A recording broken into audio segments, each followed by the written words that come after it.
देखना। Hello hello hello hello hello hello hello hello hello hello hello. हाँ जी। देखना जरा भाई बच्चों, अब आइएगा यार। एक तो टेक्निकली मैं बहुत ज्यादा बहुत ज्यादा स्ट्रांग हूं इसलिए। अच्छा, इससे पहले आप ये सुन लो फटाफट जल्दी से।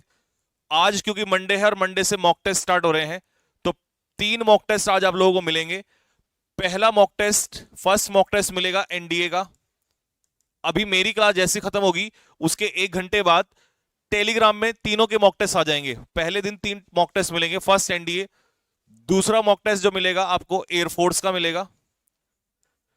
और तीसरा मॉक टेस्ट जो मिलेगा वो एसएससी वालों को एमटीएस वाला मिलेगा। ठीक है, आज 3 मॉक टेस्ट मिलेंगे। बाकी स्टूडेंट जो इनके अलावा अदर एग्जाम्स के हैं वो इन्हीं में से कोई सा भी कर लेना, ठीक है, चाहो तो तीनों भी कर सकते हो। लेकिन कल जब डालूंगा मैं तो फिर से 3 मॉक टेस्ट डालूंगा। तो इसी से, क्योंकि एक दिन में सारे पॉसिबल नहीं है, तो इनको चेंज करते रहेंगे। आज 3 मॉक टेस्ट स्टार्ट होने वाले हैं, ठीक है। तो पहले दिन वैसे मॉक टेस्ट आपको एप्लीकेशन में मिलेंगे कैरियर डिफेंस एकेडमी पे। लेकिन आज जो मॉक टेस्ट मिलेंगे वो सिर्फ और सिर्फ आपको किस में मिलेंगे? टेलीग्राम पे। टेलीग्राम पे, ठीक है भाई। आज के मॉक टेस्ट कहां मिलेंगे? टेलीग्राम पे 3 मॉक टेस्ट मिलेंगे, ठीक है भाई। चलो अब फटाफट जल्दी से दिल फेंक के मार दो और अपनी क्लास को कर लेते हैं शुरू, क्योंकि ऑलरेडी लेट हो गए हैं। पहले मैं खुद प्रॉब्लम की वजह से लेट हो गया और अभी ये थोड़ा माइक ने। मुझे बताओ कमेंट बॉक्स में लिख के जल्दी से, कहां तक लास्ट हमने कौन सा टाइप किया था? लास्ट टाइप बोलो, कहां तक कर लिया था हमने? क्या ये मैनिया वाला हो गया था? टाइप 6 कवर कर लिया था हम लोगों ने? और अगर टाइप 6 हो गया है तो फिर टाइप 7 पे चल रहा हूं मैं। कमेंट बॉक्स में लिखो भाई जल्दी से, बहुत तेजी से।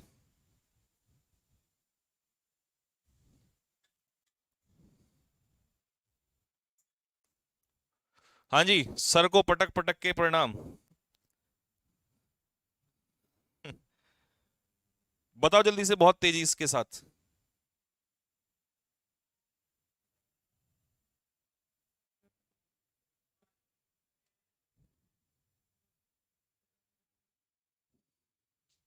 टाइप 7।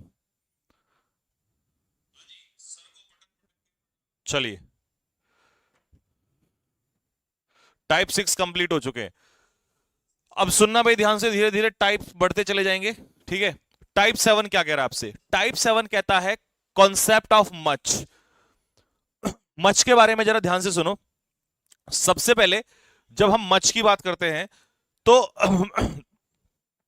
मच का इस्तेमाल दोनों तरीके से होता है। जैसे जब आप मच एडजेक्टिव के रूप में इस्तेमाल करते हो तो इसके बाद आने वाला जो नाउन है वो अनकाउंटेबल होता है। कैसा होता है? अनकाउंटेबल नाउन होता है। मच एडजेक्टिव के बाद आने वाला जो नाउन है वो कैसा होता है? अनकाउंटेबल नाउन होता है। तो इसके बाद जब वर्ब आएगी तो हमेशा कैसी आएगी? सिंगुलर वर्ब आएगी। क्यों? क्योंकि आपने इस एडजेक्टिव के पीछे कौन सा नाउन ले लिया? अनकाउंटेबल। और अनकाउंटेबल हमेशा कैसा नाउन होता है? सिंगुलर। तो वर्ब भी कैसी आएगी? सिंगुलर। दूसरी बात, जैसा कि पहले में लिखा हुआ है कि मच के बाद आने वाला नाउन हमेशा क्या होगा? अनकाउंटेबल। तो वर्ब भी कैसी होगी? सिंगुलर होगी, ठीक है। और आगे एडजेक्टिव भी जो चलेगा वो उसी के अकॉर्डिंग चलेगा, सिंगुलर में ही, ठीक है।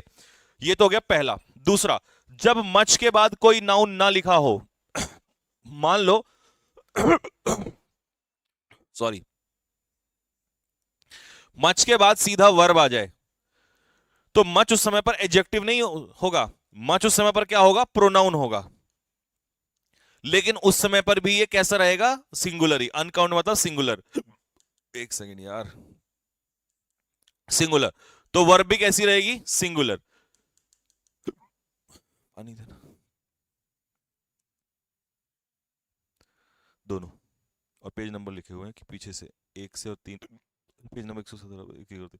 हाँ,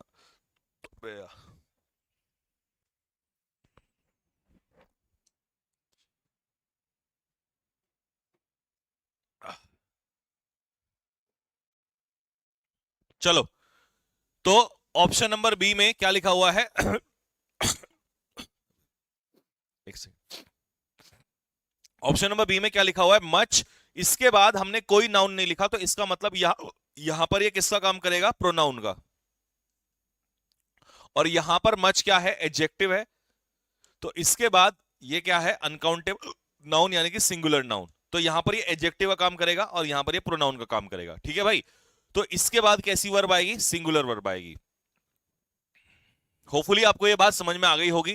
ठीक है कि मच चाहे प्रोनाउन हो या एडजेक्टिव हो, वर्ब कैसी ही लगाओगे? सिंगुलर ही लगाओगे। और अगर नाउन लगाओगे तो अनकाउंटेबल। ठीक है, चलो नेक्स्ट। पहला एग्जांपल, फटाफट मुझे तीनों एग्जांपल के आंसर दे दो जल्दी से। Much has oblique have happened since you left Dehradun. यहां सिंस का मतलब है तब से लेकर अब तक। कब से? जब से तुमने देहरादून छोड़ा है, तब से लेकर अब तक बहुत कुछ हो गया है, लेकिन जो कुछ हुआ है उसको अनकाउंटेबल रखा गया है, उसे काउंट नहीं कर रहे हैं। तो यहां पर जो मच है ये क्या है? प्रोनाउन है। क्या है? मच प्रोनाउन है, क्योंकि इसके बाद कोई वर्ब तो नहीं है, सॉरी नाउन तो नहीं है। अब ये प्रोनाउन में भी कैसा होता है? सिंगुलर होता है। और अगर सिंगुलर होता है तो इसका आंसर क्या हो जाएगा? हैज इसका आंसर हो जाएगा। ठीक है, क्वेश्चन नंबर 2। क्वेश्चन नंबर 2 में क्या कह रहा है? She says. शी सिंगुलर है तो उसके अकॉर्डिंग हमने लगा दिया सेज, एस दैट। वो कहती है कि बहुत सारा दूध जो है वो चीज बनाने में यूज हो गया है। ठीक है, ये प्रॉब्लम मुझे सुबह से ही हो रही है यार, और इसी चक्कर में लेट हुआ और फिर वही डलाई की हो गई।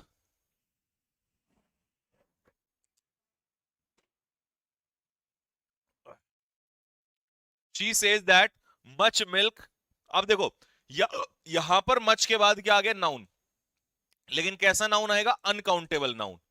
और मच एडजेक्टिव का काम करेगा। किसका काम करेगा? एडजेक्टिव का। तो जब ये अनकाउंटेबल नाउन है तो इसके बाद कैसी वर्ब आनी चाहिए? सिंगुलर वर्ब आनी चाहिए। तो इसीलिए इसका आंसर क्या हो जाएगा? हैज। और इसका आंसर भी क्या होगा यहां पर? Has. Question number 3। Much was oblique were done for her. उसके लिए बहुत कुछ किया गया, but she took him for a ride at the end. लेकिन अंत में उसने उसे क्या कर दिया? टेक फॉर राइड कर दिया। इसका मतलब उसे धोखा दे दिया उसने। तो take someone for a ride का मतलब होता है किसी को डिसीव करना, यानी कि चीट करना। ठीक है, अब यहां मच अकेला है, और अकेला है तो बताओ क्या होगा? अनकाउंटेबल होगा। यानी कि वैसे तो क्या है? ये प्रोनाउन है। क्या है ये? प्रोनाउन है। तो आंसर क्या हो जाएगा इसका? वॉज। मच वॉज डन, बहुत कुछ किया गया, लेकिन उसे अनकाउंटेबल रख रहे हैं। जो कुछ भी किया गया उसे अनकाउंटेबल रखा जा रहा है। तो ये प्रोनाउन है, इसीलिए प्रोनाउन हो या एडजेक्टिव हो, क्योंकि नाउन भी अनकाउंटेबल लेगा तो सिंगुलर ही आएगा। ठीक है, नेक्स्ट अगला क्वेश्चन।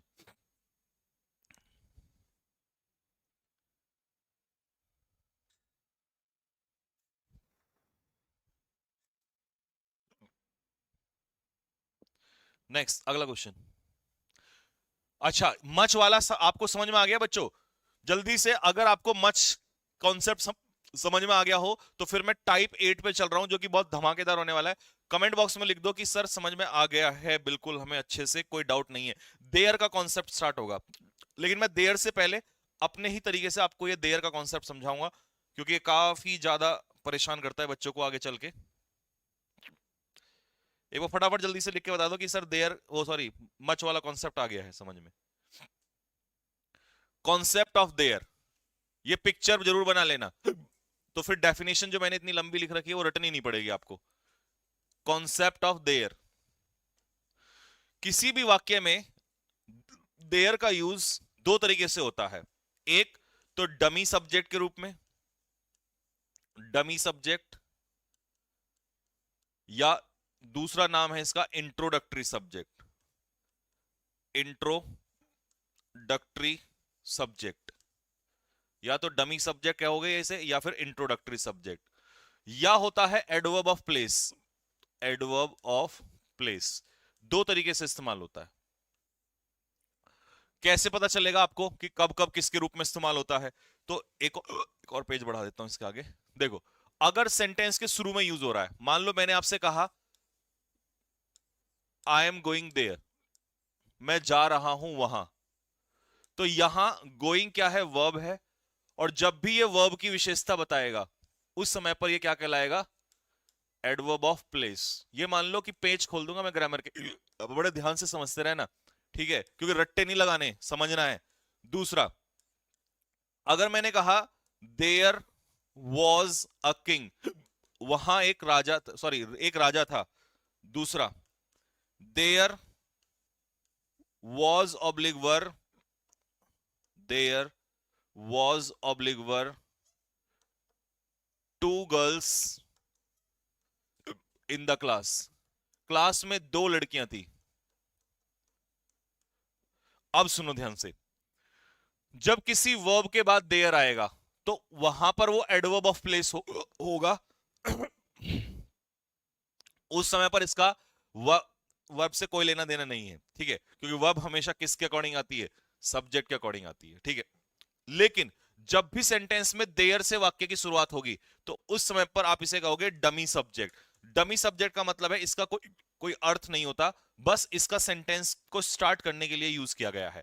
तो इसके बाद जो आने वाली वर्ब है ना, ये डिपेंड करेगी कि आगे दिए हुए नाउन या प्रोनाउन, जैसा नाउन होगा वैसी वर्ब। यहां देखो सिंगुलर है, singular, there was oblique were two girls, अब लड़कियां यहां पर कितनी हो गई, प्लूरल हो गई, तो इसका आंसर क्या हो जाएगा, वर हो जाएगा। तो देखो अगर इसके अकॉर्डिंग डिपेंड करता तो वॉज या वर रहता, लेकिन एक में वॉज एक में वर, तो यहां सिंगुलर तो वॉज, यहां प्लूरल तो वर, ठीक है। तो आपको समझाने का ये लॉजिक था यहां पर।